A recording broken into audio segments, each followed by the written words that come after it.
잘 보내시죠? 네.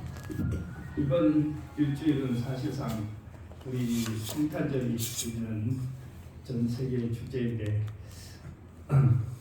성탄절에 아무것도 안 하고 교회에 앉아있어 보니까 좀 그렇더라고요. 느낌이.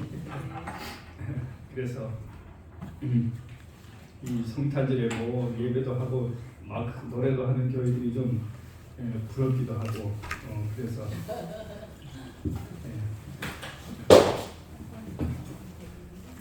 우리 성탄절이 예수님께서 탄생하신 그 정확한 날짜는 아니라고 다들 알고 계시죠, 그죠?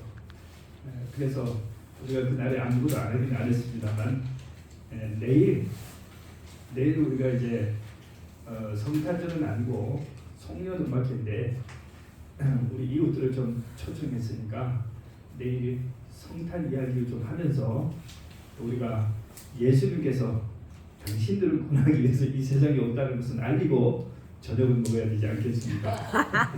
아멘. 그리고 내일 송년음악회 음악 준비를 다들 좀 잘 하셨나 모르겠습니다. 김쌤 제일 열심히 했어요. 예, 김 집사님 뭐 열심히 연습하신 건 잘 알고 우리 이상우 사장님도 곡을 정하셨다고 제가 들었습니다. 네. 네. 우리 같이 하실 거예요? 아니면 우리 세 분이 같이 하셔요. 김병희 집사님? 아니 저기 우리 네. 우리 씨까지 4명 같이 할 거예요. 장민희 씨까지. 근데 저기 우리 허영자 어머님하고 한국수 최미자. 어머님하고 최미자 어머님하고 그분들은 좀 뭐 좀 잘 모르시죠? 네, 준비를. 몰라요. 그분들은 아래에서 세상 노래를 한번 시켜드리죠. 아래쪽에서.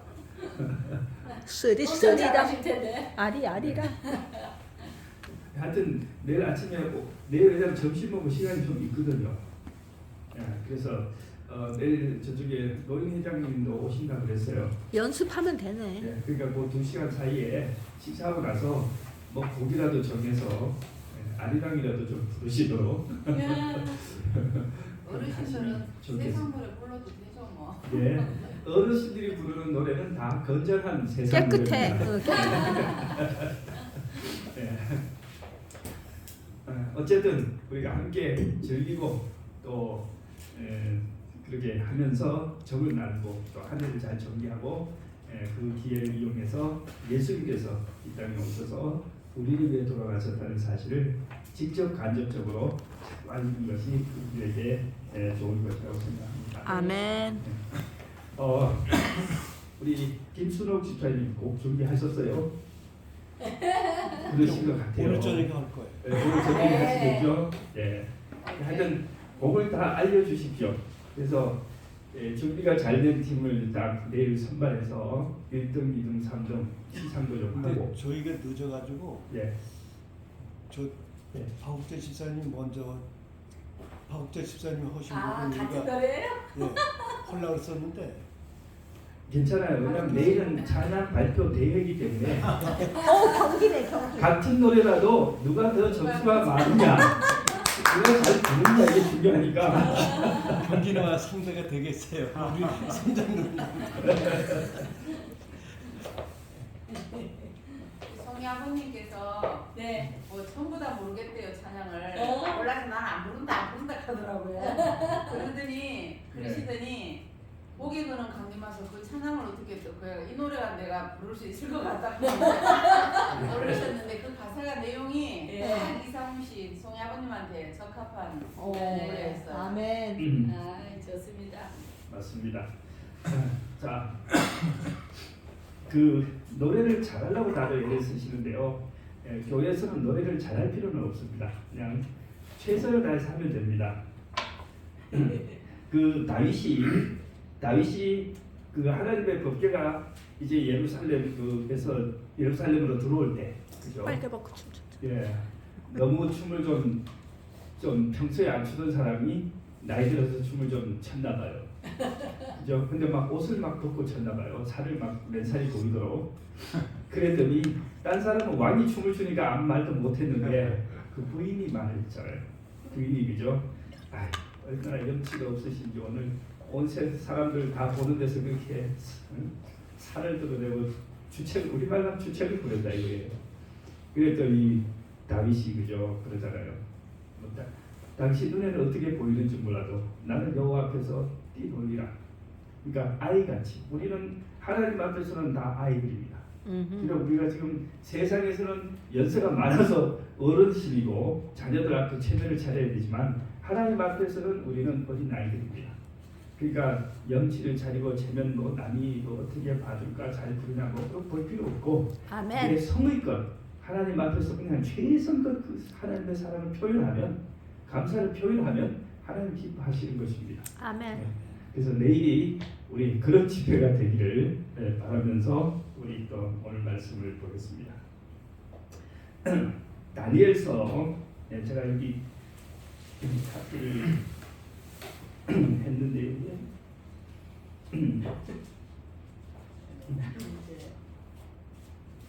인터넷이 조금 안 좋아서 제가 그냥 요 중요한 말씀은 아니고 서론적으로 읽어드릴 말씀인데 한번 들어보시기 바랍니다. 다니엘서 10장 1절입니다. 바사왕 고레스 3년에 한 일이 벨드사살이라 이름한 다니엘에게 나타났는데 그 일이 참되이 곧 큰 전쟁에 관한 것이라 그랬습니다. 자, 다니엘서 10장부터 12장까지는 마지막 다니엘의 마지막 계시인데 하나의 계시라고 했어요. 근데 우리가 이제 이 계시가 내용이 너무 복잡하기 때문에 제가 가끔씩 핵심을 잊어버릴까봐 다시 한번 읽어드립니다. 네, 이 이야기는 무슨 이야기라고요? 큰 전쟁에 관한 얘기다. 네, 커다란 전쟁에 관한 얘기입니다. 그래서 우리는 이 역사를 거슬러서 일어나는 이 선과 악 사이에서 벌어지는 이 전쟁을 우리 교회에서는 대쟁투다 이렇게 용어를 붙였어요. 근데 이 대쟁투라고 하는 이름이 왜 우리에게 유명하게 됐냐 하면 그 각 시대의 대쟁투라고 하는 책을 그저 번역을 하면서 그렇게 됐어요. 근데 세상 사람들은 쟁투에 대해서 잘 이해를 못합니다. 보통 투쟁이라고 그러죠. 그래서 그렇게 이야기하시면 되겠습니다. 선과 악의 큰 투쟁이다. 이 인류의 역사는. 그런데 보통 우리가 생각할 때 이 성경의 역사는 선과 악의 투쟁이다 이렇게 생각해서 이걸 뭐라고 할까요? 이게 두 세력 간의 경쟁과 갈등으로 우리가 이해를 했어요.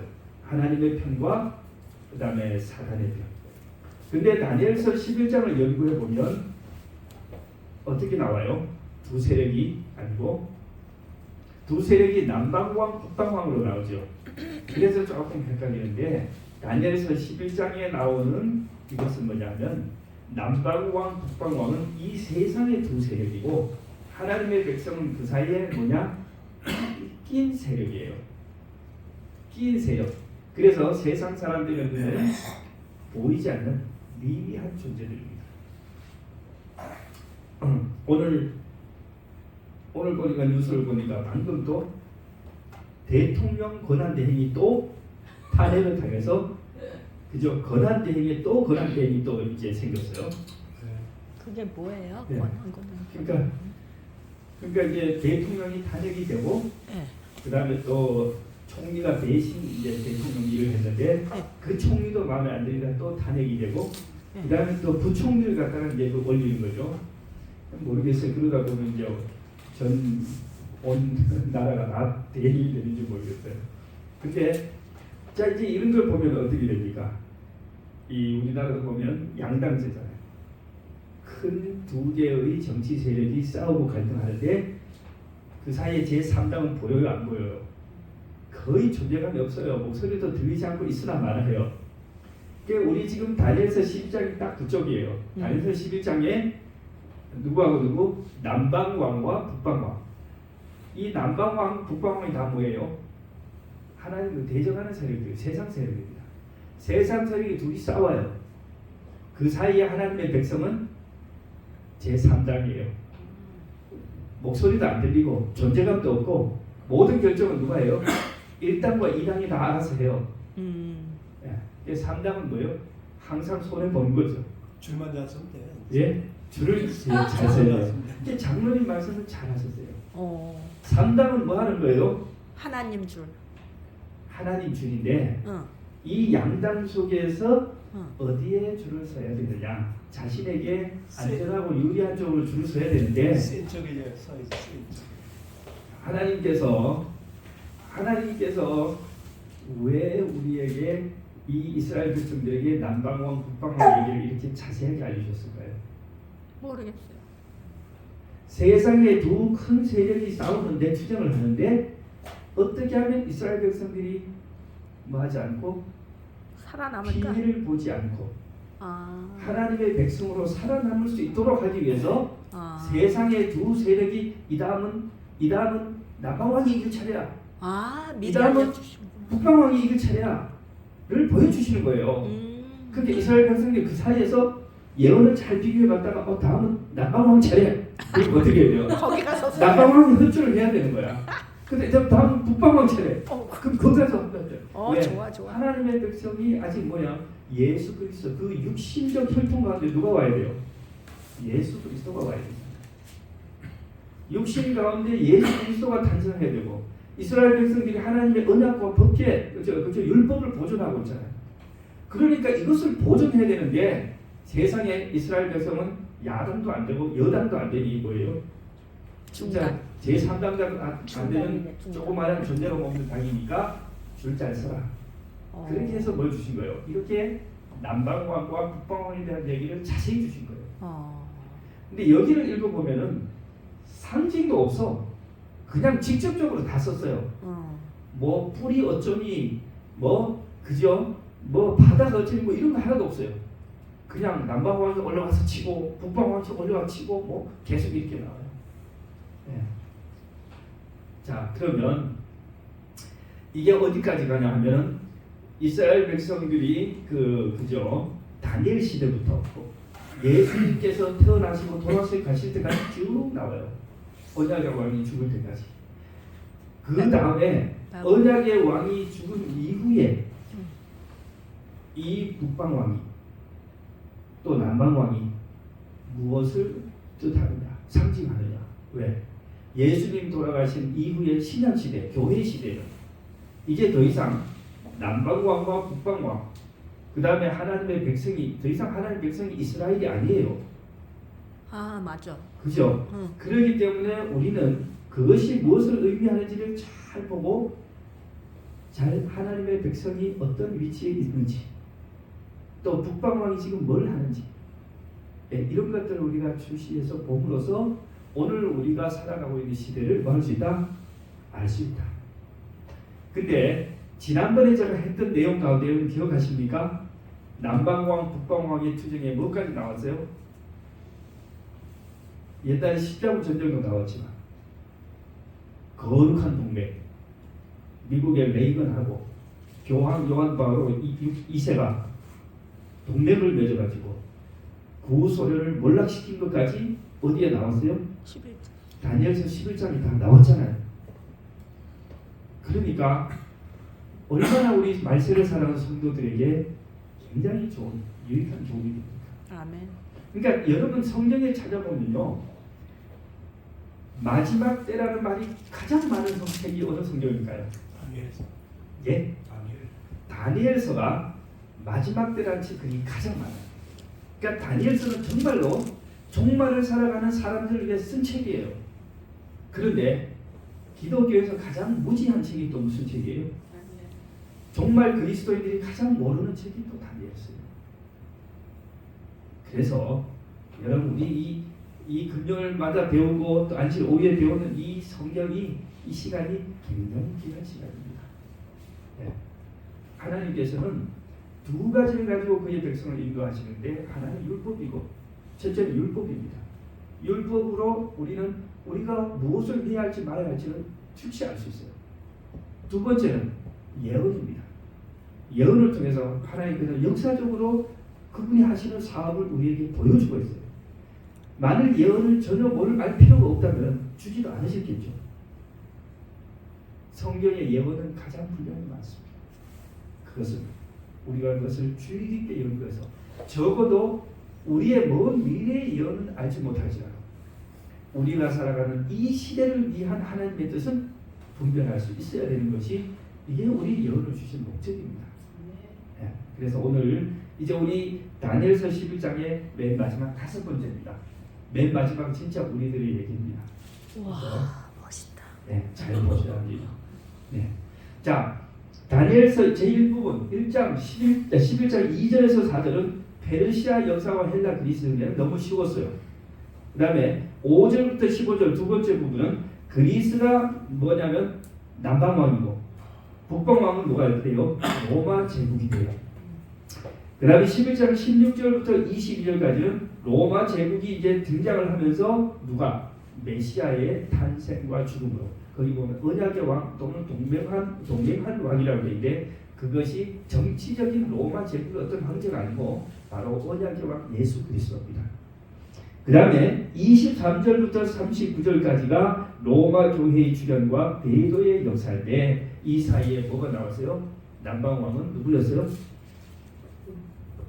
교황권이 로마 교황이 막 세상을 지배하는데 로마 교황이 북방왕이죠. 로마 교황은 이제 끝까지 북방왕입니다.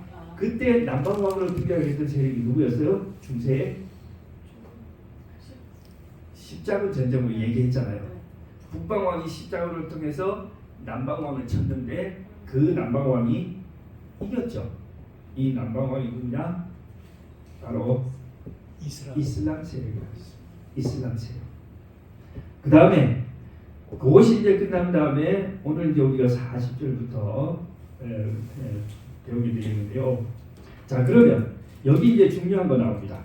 자, 남방왕과 북방왕이 자 1, 2, 3, 4. 첫 번째는 이집트가 남방왕이고 북방왕이 시리아. 그 다음에 두 번째도 이집트가 남방왕, 북쪽은 로마왕 제국이 됐는데 세 번째는 로마 제국이 뭐가 됐어요? 로마 교회. 쉽게 말하면 지금 말하는 천주교 교황청입니다. 로마 교황. 교황권이 북방왕이 됐고 왜냐하면 로마 제국을 그대로 이어받았어요. 그게는 이교 로마지만은 지금 교황은 그죠 기독교 천주교 로마입니다. 그 다음에 저기 남방왕은 이집트는 사라졌고 이집트는 역사적으로 몰락했고 그 뒤를 이은 세력이 누구다? 이슬람 세력. 그래서 중세에 약 200년 이상 이슬람과 기독교 가운데 그저 십자군전이 피비린내 나는 아주 십자군 전쟁이 벌어졌는데 1승 1무 6패 기독교가 졌어요. 그러면서 교황권이 급속히 쇠퇴하고요. 그 다음에 조금 이제 또 나오겠지만 넘어가겠습니다. 그 다음에 자 그러면 이스라엘은 하나님의 백성은 육신적 이스라엘은 예수님 돌아가신 이후에 끝났어요. 더 이상 이제 하나님의 백성은 아니에요. 그 다음에 누가? 하나님의 참 교회가 영적 이스라엘이 되었어요. 그래서 이 중간에 뭐요? 소위 우리는 찐세대요. 정치로 말하면 제3장 군소정당이에요. 군소정당이고 야당과 여당이 그죠? 좌초과 우측이 자리를 딱 잡고 북방왕 남방왕이 세상을 자꾸 집어 흔들어요. 그 다음에 이제 북방왕이 로마 교회는 그러면 마지막 전쟁에서 영적 이스라엘 하나님의 참 교회는 있는데 북방왕은 누구이냐? 그 다음에 남방왕은 누구이냐? 북방왕은 우리가 지난번에 했죠. 여전히 로마 교황청입니다. 그러면 남방왕은 누구일까요? 세상 미국 세상 세상. 네. 자 남방왕에 대해서는 조금 이따가 더 지난번에 살짝 했는데 그냥 조금 이따가 다시 더 하겠습니다. 아 여기 성경책이 이제 떴네요. 자 그래서 이것이 뭐다? 큰 전쟁에 관한 것인데 이 전쟁은 언제부터? 다니엘의 예언 시점으로부터는 다니엘 그때부터 세상의 끝날까지 이 북방왕이 완전히 죽을 때까지 뭐 하는 거예요? 벌어질 긴 전쟁에 관한 것입니다. 그러니까 여러분 우리 성도님들 우리가 살고 있는 이 세대는 평안하지만 사실은 우리가 살고 있는 이것은 어디예요? 전쟁터예요. 사단과 북방왕과 남방왕과 우리 사이에 벌어지고 있는 거대한 전쟁터에 우리가 살고 있습니다. 우크라이나만 전쟁을 하는 것이 아니고 그죠? 또 누구만 이스라엘만 전쟁을 하는 것이 아니고 우리도 지금 전쟁터에 있어요. 선과 악의 전쟁. 선과 악의 전쟁이에요. 특별히 무슨 전쟁? 남방왕과 북방왕의 전쟁에 우리가 그 와중에 있다고 합니다. 자, 그런데 너무 빨리 올라갔어요. 이것들은 그냥 제가 설명으로 대신 하고요. 자, 다니엘서 11장 31절부터 있는 부분을 복습입니다. 우리가 조금 읽으면서 가겠습니다. 군대는 그의 편에 서서, 여기서 지금 그는 전부 다 북방왕입니다. 군대는 그의 편에 서서, 이 말은 그가 많은 군사력을 지니고 있다 이거죠. 성서 곧 견고한 곳을 더럽히며 매일 드리는 제사를 폐하며 멸망케 하는 가증한 것을 세울 것이며, 예? 그가 또 언약을 배반하고 악행하는 자를 속임수로 타락시킬 것이며, 여기 내용은 해석이 어렵지 않습니다. 이미 다니엘서 7장 8장에 작은 불에 할 일로 나왔어요. 그러니까 우리가 갖다 그대로 해석하면 됩니다. 작은 불 곧 로마 교황이 할 일이라 이거예요. 자, 그렇게 해서 근데 오직 자기의 하나님을 아는 백성은 강하여 용맹을 떨치리라 그랬어요. 중세 천주교가 지배하고 수많은 참 그리스도인들을 죽이고 핍박하는 그때에도 누가 있었다는 거예요? 하나님을 아는 백성이 강하고 용맹을 떨치는 사람이 있었는데 그들이 누구였을까요? 월덴시스. 예, 왈덴스라고 하는 그런 사람들도 있었고, 주로 우리가 여러분 기억하고 있는 종교 개혁자들, 말튼 루터, 그렇죠. 그 다음에 순교자들, 웨슬리안, 그죠? 우리 허스, 제롬, 위클리, 루터, 칼벤, 스윙글리, 이런 인물들이 다 뭐예요? 자기의 하나님을 아는 백성은 강하여 용맹을 떨칩니다. 죽음의 위협 가운데서도 두려워하지 않고 하나님의 말씀 속에서 발견된 그 진리를 증거하고 뭐해서 마침내 기독교를 탄생을 시켰잖아요. 예.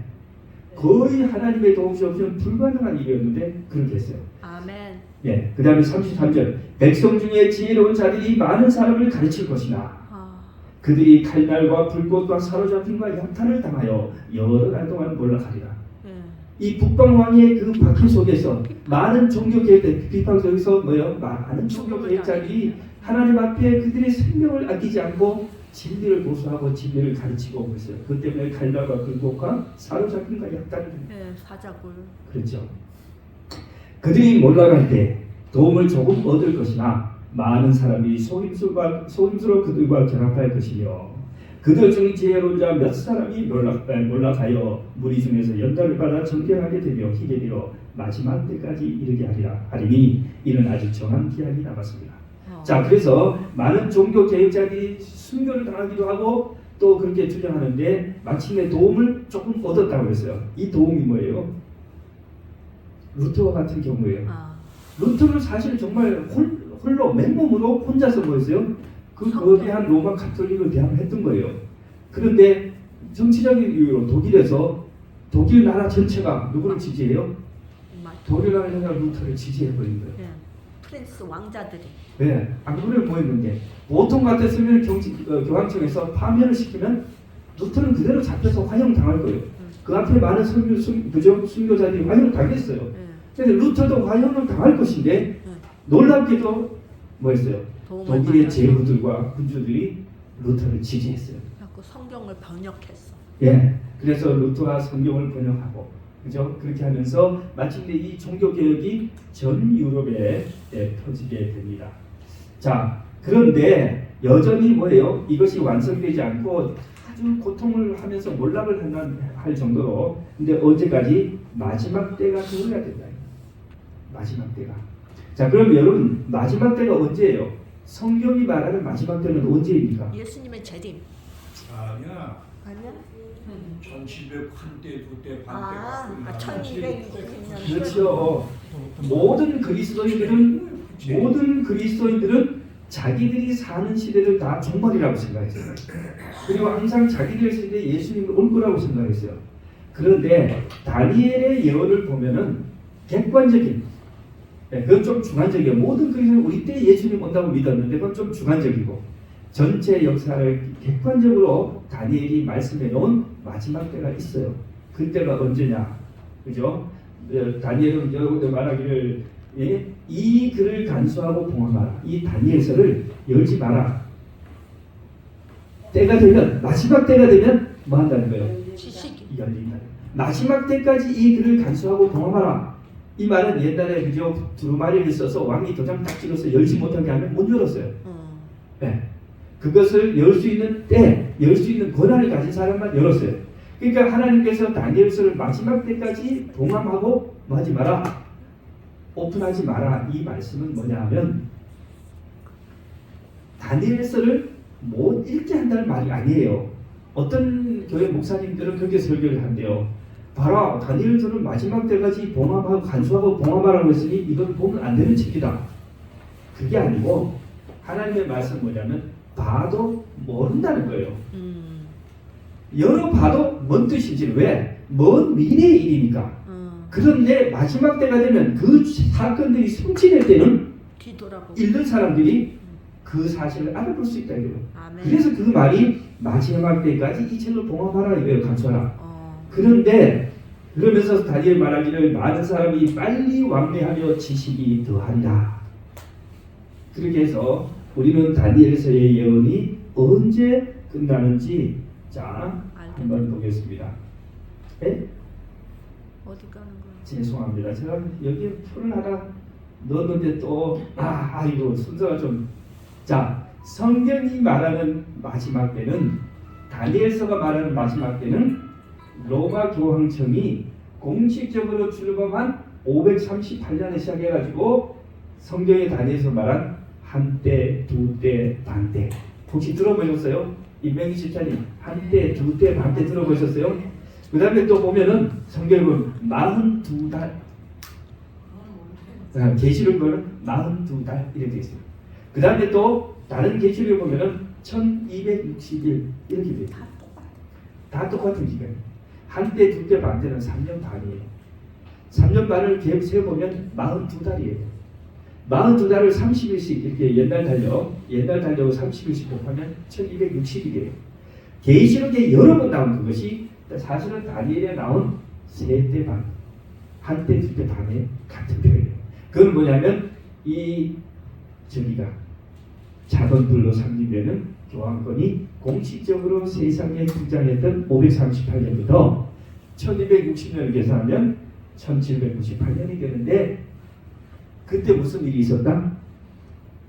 가톨릭이 중세를 다 지배하다가 French Revolution. 1798년에 무슨 일이 있었어요?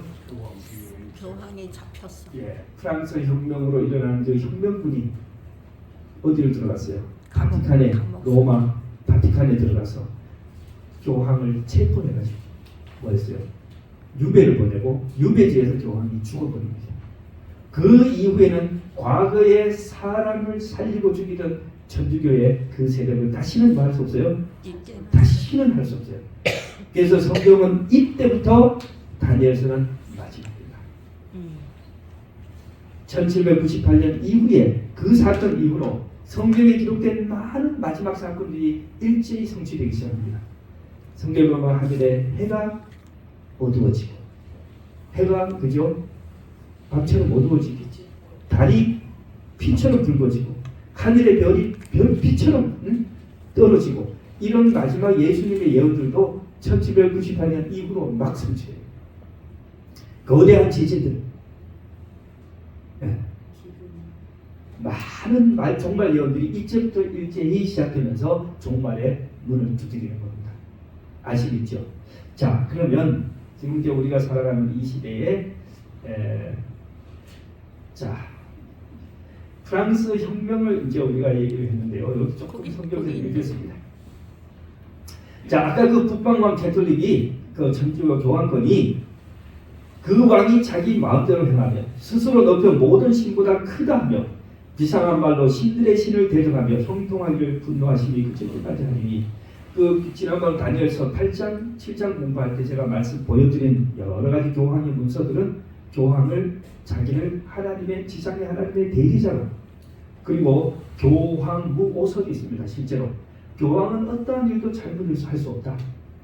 네, 그렇게 해서 교황을 하나님과 같이, 그리고 성경보다 더 높은 위치에 누구를 놨어요?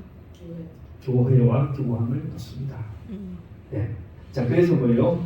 비상한 말은 모든 신보다 뭐예요? 가장 크다고 한 거예요. 그가 모든 것보다 스스로 크다 하고 그의 조상들의 신들과 여자들이 흠모하던 것을 돌아보지 아니하며 어떤 신도 돌아보지 아니하고. 이게 무슨 뜻입니까? 조상들의 신이 뭐예요? 조상들의 신. 해? 예, 조상들의 신이 하나님이죠.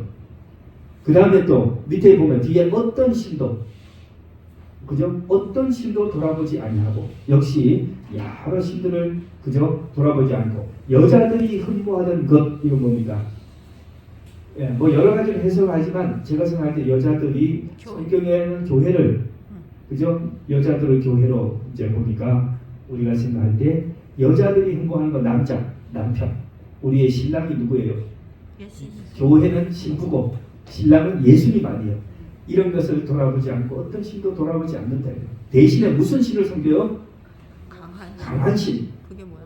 세력의 신. 권력이에요. 권력을 공경한다 이거예요.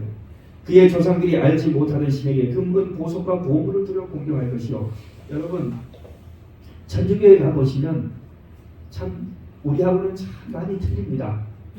같은 성경을 가지고 있다고 하지만 마리아도 섬기고 베드로도 섬기고 오만 신상을 다 해가지고 다 섬기고 절을 하고 그 다음에 그 성자들의 유물과 유품을 몸에 지니고 부적처럼 그렇게 댕기고 이거 로스리. 예.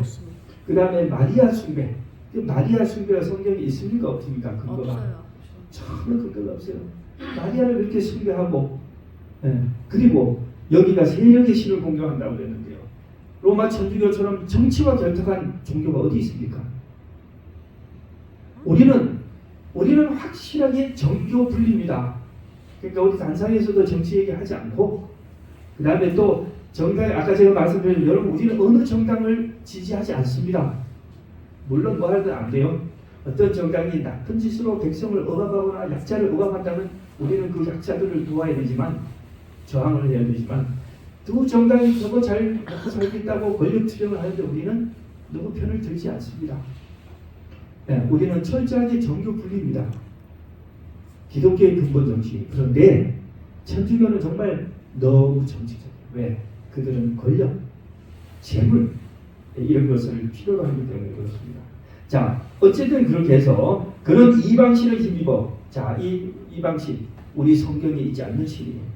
이방신을 힘입어 크게 견고한 산성들을 점령하였어요. 땅을 점령하고 무릇 그를 안다 하는 자에게는 자기를 따르는 자에게는 영광을 더하여 여러 백성을 다스리게 하며 권력을 나눠준다. 그에게서 뇌물을 받고 땅을 나눠주기도 합니다. 이것이 중세의 천주교가 했던 일이고 또 지금도 하고 있는 일입니다. 마지막 때 남방왕이 갑자기 오랫동안 등장하지 않던 남방왕이 갑자기 탁 나왔어요. 마지막 때의 남방왕이 뭐예요? 그와 힘을 겨룰 것이다.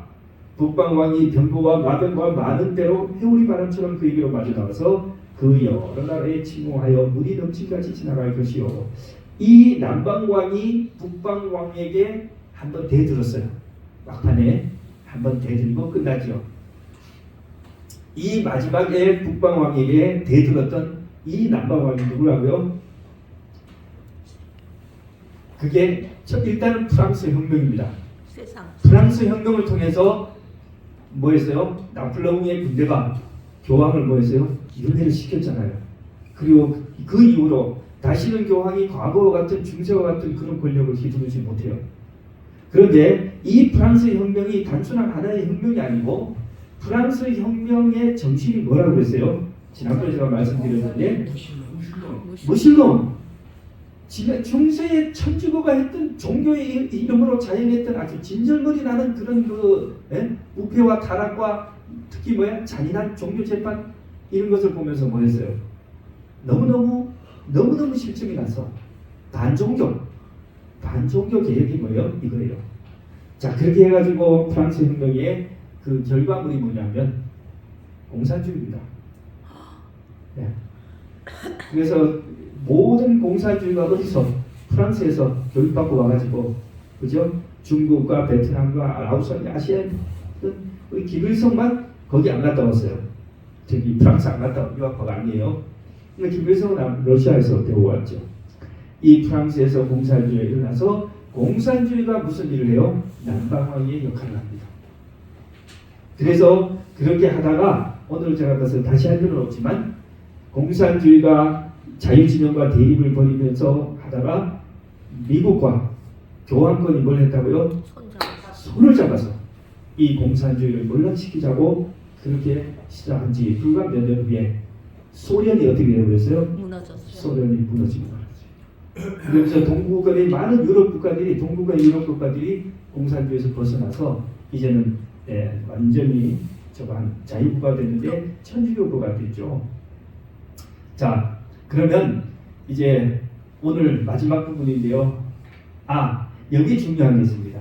자, 교황권이 이제 저거 했는데 아까 다니엘서 봤더니 남방왕이 치고는 뭐였어요? 공격을 했는데 이긴 것이 아니고 북방왕이 더 많은 그죠? 배와 군대와 막 많은 배를 가져와서 그냥 물리쳤다고 그랬어요. 여러 나라를 대행했다 그러잖아요. 네? 여러 나라를 가졌대잖아요. 예. 여러 나라를 가지고. 물결같이.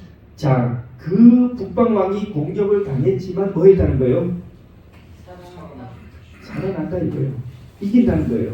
그것이 이제 요한계시록에 가면 다시 뭐예요? 다시 자세히 나오는데 우리가 이제 다니엘이 끝나면 이제 요한계시록 들어가는데 내년은 아마 요한계시록을 좀 하게 될 것 같습니다. 근데 다니엘도 좀 조금 이 초보 강사 때문에 여러분 고생을 하셨는데 계시록은 조금 고생을 더 하실 것 같아요. 그래서 계시록은 재밌어. 계시록은 좀 공부를 해서 그렇게 다 같이 공부를 해서 좀 하십니다.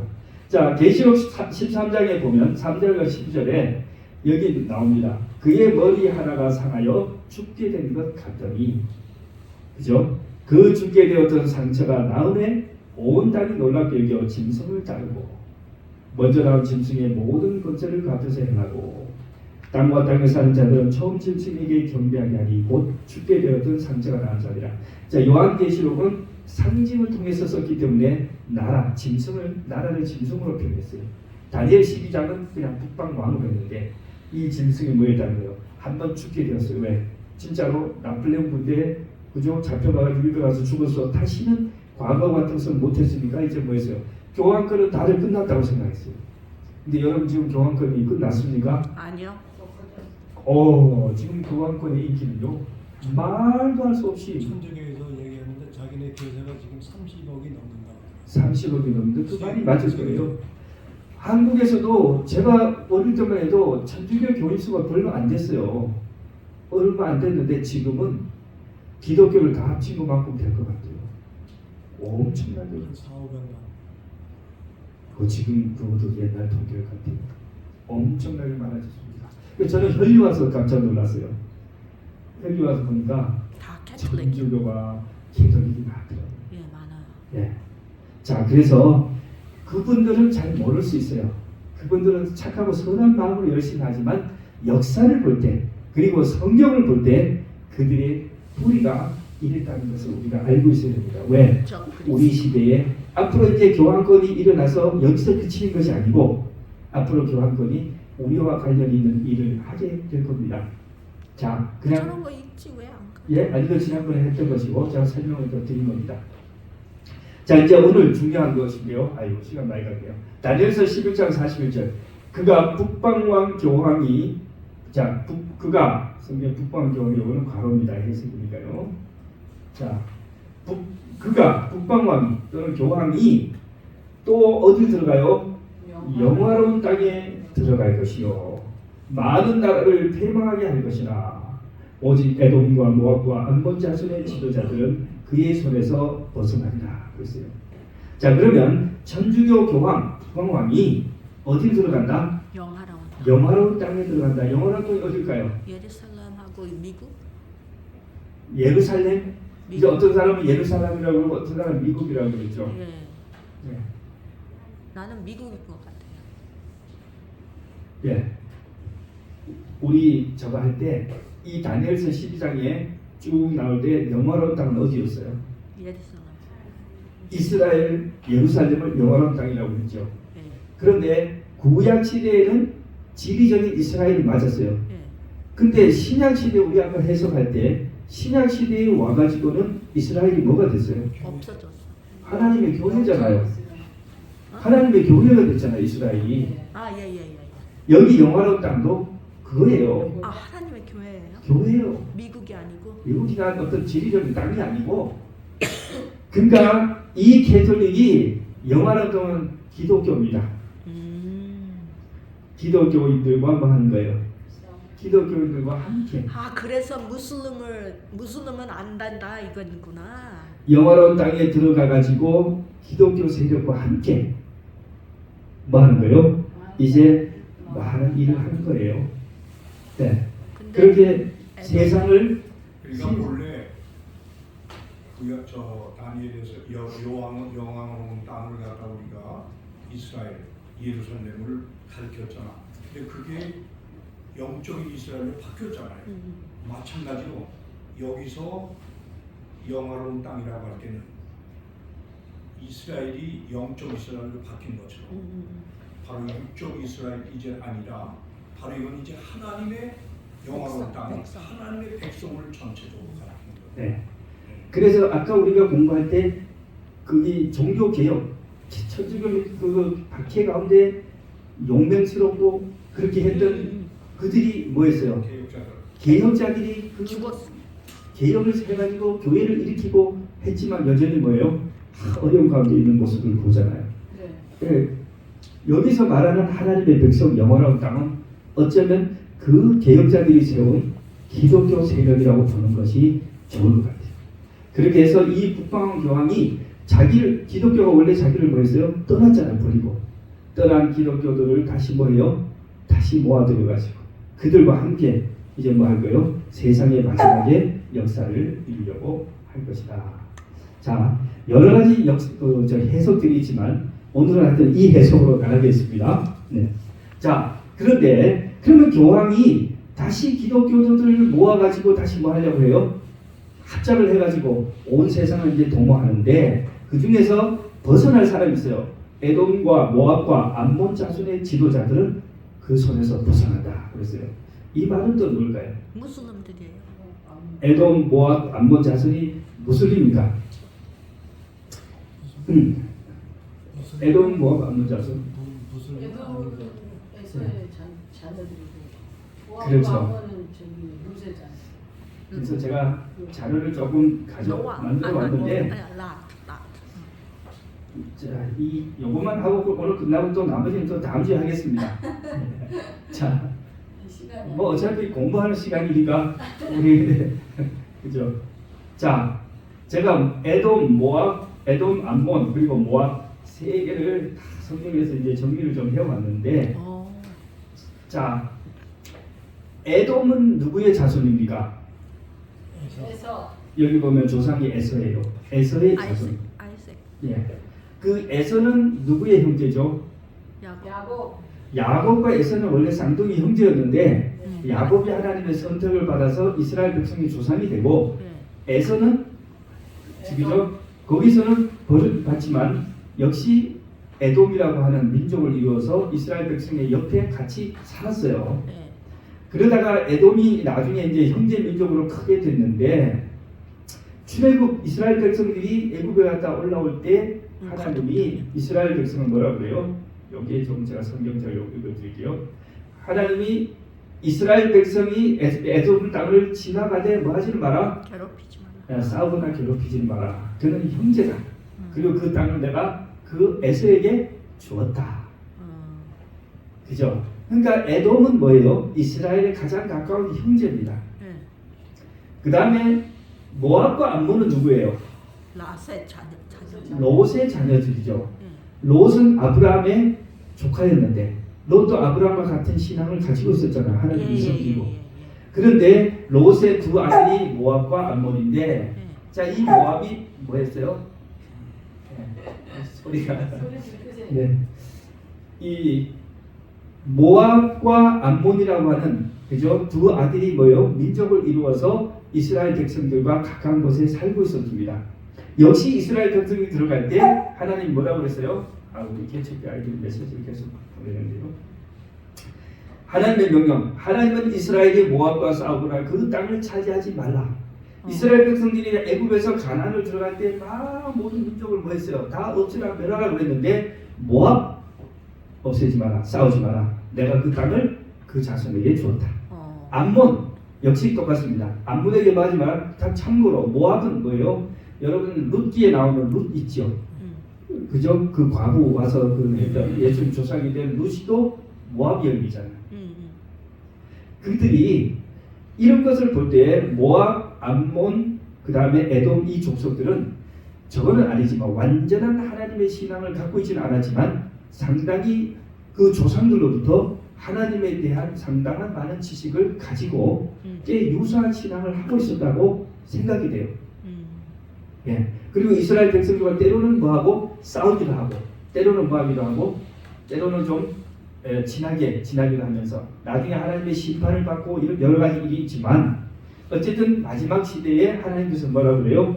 모압과 암몬과 이러한 사람들이 어디에서 벗어나서 이 교황, 북강, 네. 북강. 북방 왕의 손에서 벗어나게 될 것이다. 그러면 이제 여러분 보세요. 이 북방 왕 제가 볼 때는 이렇습니다. 교황이 뭐 했는데 교황이 많은 종교 개혁자들을 잃어버리고 개신교회가 탄생해서 교황으로부터 달아났는데 벗어났는데 그 교회들을 교황이 다시 뭐 한다는 거예요. 영화로운 땅에 자기가 들어가서 그 기독교인들과 다시 합친다. 종교 통합을 시키려고 해요. 그리고 리더가 돼서 자기 편으로 만들었는데 또 그 중에 그 통합된 이 영화로운 이 기독교인들 가운데 에돔과 모압 암몬 자손은 뭐냐면 하나님에 대한 지식은 공유하고 있지만 조금씩 차이가 있는 교리가 다른 하나님의 이스라엘 백성은 아니지만 이스라엘 백성과 유사한 형제가 되는 이들은 여러 각기 교파가 다른 기독교를 말하지 않는가. 그럼 우리예요? 예? 우리도 있는 거예요? 그러니까 우리는 이제 이스라엘 하나님의 백성이라고 본다면 에돔과 모압과 암몬 자손은 우리와 유사한 신앙을 가지고 있는 유대인 같은 사람들. 여러 기독교 개신교를 배는 거지. 안식일을 지키는 사람들. 유대인은 아니 유대인. 안식일을 지키지 않을 수도 있고 또 우리가 교리를 많이 다를 수 있지만 그러나 하나님을 믿는 공통된 신앙을 가진 그런 사람들이 에돔과 모압 자손의 지도자들 또는 지혜로운 자들이라고 말하는 것 같습니다. 그래서 그들은 교황의 손에서 벗어날 것이다. 지금 현재 우리가 이렇게 이해하는 것이 가장 다니엘서 12장 41절을 바르게 이해하는 것입니다. 그러면 우리도 이 3자손에 그러니까 들어가네요. 저기서 벗어나는 자는 다 이거예요. 여러분이 이제 잘 역사를 알면 마르틴 루터 이전부터 일단 종교개혁이 일어나지요. 그 용맹한 자들. 그러니까 마르틴 루터 종교개혁으로 개신교가 탄생을 해. 루터교회가 탄생하고 그다음에 장로교, 침례교 뭐 온갖 이제 개신교가 많이 나온단 말이에요. 맞아요.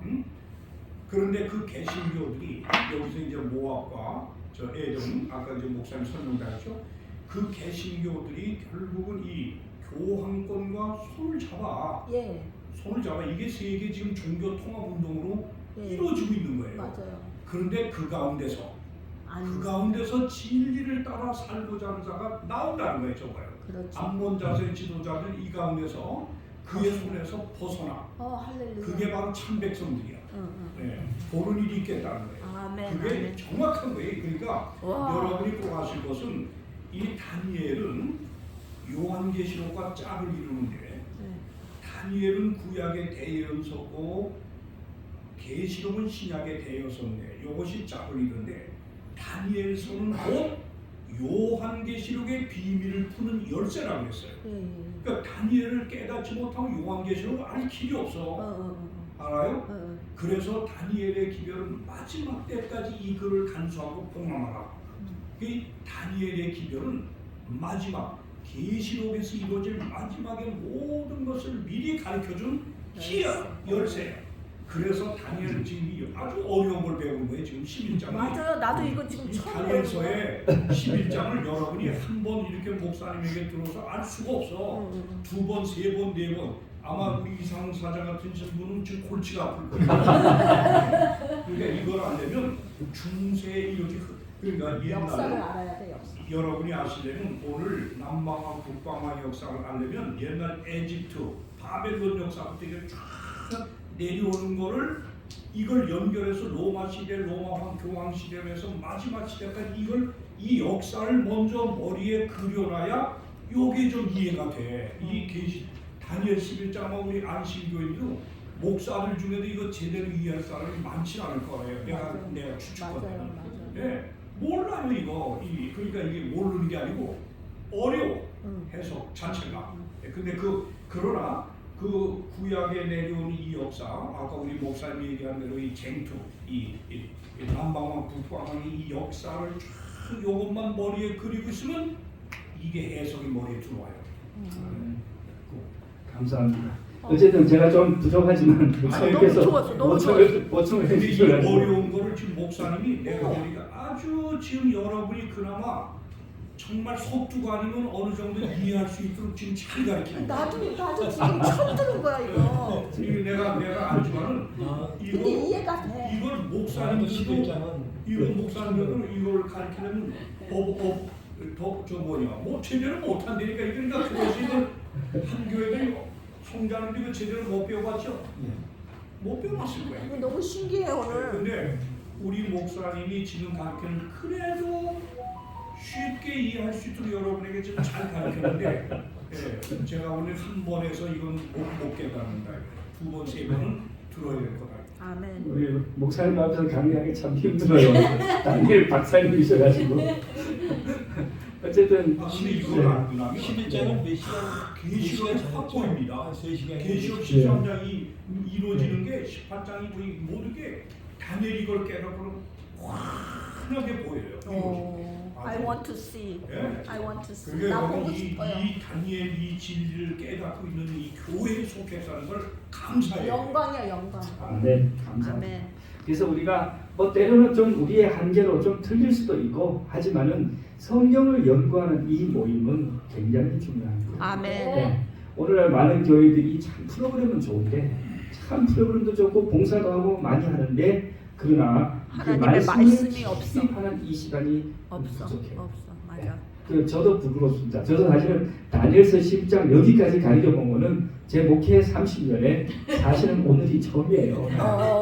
그러다 보니까 제가 11장 하면서 행설수설 많이 했습니다.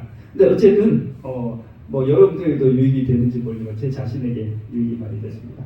자 어쨌든 그 방금 41장 그죠? 교황권으로부터 나왔던 사람들이 다시 교황권으로 합쳐지지만 그러나 그 가운데서 지혜로운 자들, 용맹한 자들, 에돔과 모압과 그죠? 거기에 있던 지도자들이 다시 뭐한다? 다시 거기에서 벗어나다 하는 것을 요한계시록은 이렇게 18장에 이렇게 말합니다. 이일 후에 다른 천사가 하늘에서 내려오는 것을 보니 큰 권세를 가졌는데 그 영광으로 땅이 화나여지더라. 힘찬 음성으로 외쳐 이르되 무너졌도다 큰 성 바벨론이여. 이 바벨론이 뭐예요? 바로 교황청이잖아요. 로마 교황권. 귀신의 처소와 각종 더러운 영에 모이는 것과 각종 더럽고 가증한 새들에 모이는 것이 되었도다. 또 내가 들으니 하늘로부터 다른 음성이 나서 이르되 뭐예요? 내 백성아 거기서 나와. 종교 개혁은 그때만 있는 게 아니에요. 이번에도 있는 거야. 지금도 여전히 아멘. 거기서 나와 그의 죄에 참여하지 말고 그가 뭐 할 거예요? 받을 재앙들을 받지 왜 말라. 거기서 나와라? 하나님을 배도한 그들이 마지막에 재앙을 받을 거예요. 다니엘서 우리 뒤에 아직 덜 읽었는데 읽어보면 또 계시록을 읽어보면 그들이 받을 재앙이 있어요.